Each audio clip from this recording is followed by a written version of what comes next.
Good evening, sir. I'm Dr. Reed. I would like to ask you a few questions. Please be my guest.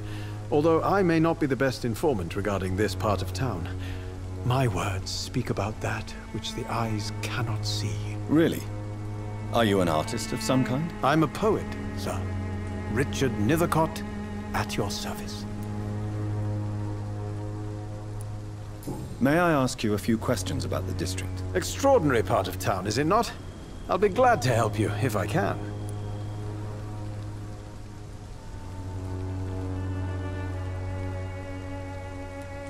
What can you tell me about an old man called Darius? Darius Petrescu? Yes, I know him. At first, I thought he was only a small publisher.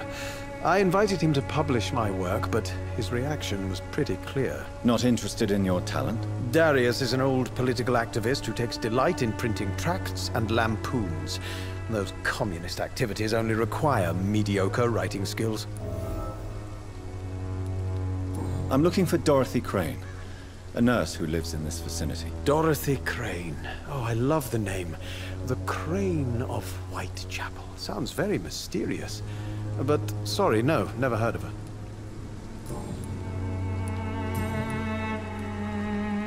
May I ask what you're doing at this hour of night, sir? Do you live here? Not at all. I'm just enjoying the pleasure of a quiet walk.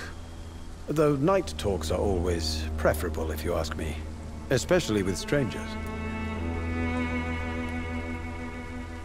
But are you not afraid of the epidemic? Oh, why should I? I see some equity in the Spanish flu.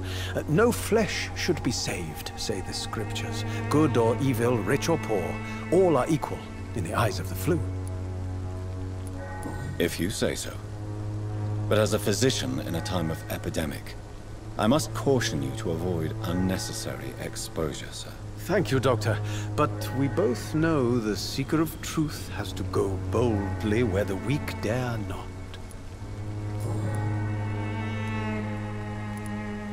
What are your thoughts on the terrible situation in this city? Terrible, you say? No. Of course, the death of so many innocents is a tragedy.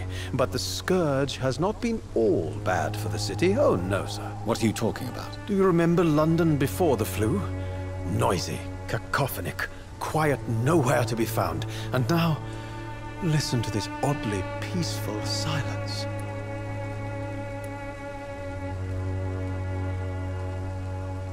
Yes. The enjoyable silence of the grave. You have a unique perspective on the situation, I must admit. Most people fail to understand my perspective. I don't blame them. But how could I call myself a poet if I veiled my feelings?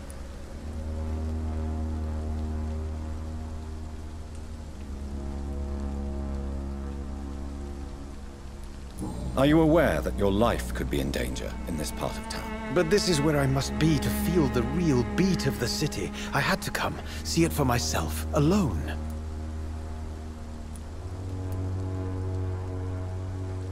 I understand your need for solitude, but it's not safe around here. I don't care.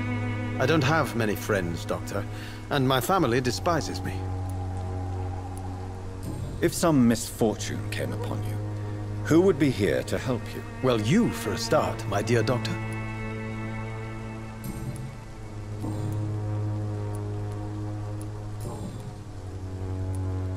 Tell me, Mr. Nethercott, why seek inspiration in Whitechapel? The place is not beautiful per se, but how to explain it? Stirring and challenging.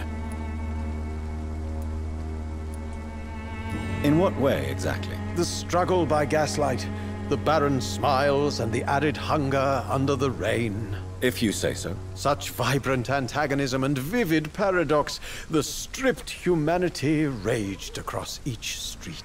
Vivid, of course, yes. And what about the poignant distress? Oh yes, the poignant distress. You see what I mean, don't you? That's what I want to write about, and that's what Whitechapel is made of.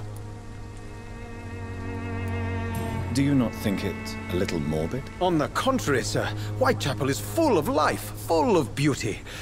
Just like my dear muse, the wonderful Camellia. What can you tell me about Camellia? Not much, and that's the beauty of it. She can't speak, you know.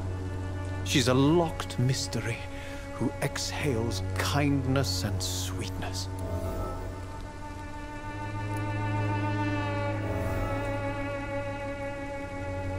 Perhaps you're just afraid to find out the truth about your muse. One day, perhaps, I'll ask her to come with me. But will she still be my wild flower of Whitechapel if she moves uptown? And have you ever tried to learn more about her? Where she lives? How she survives? Whom she may know? Maybe I prefer she remains an enigma. Reality can be so dull, don't you think?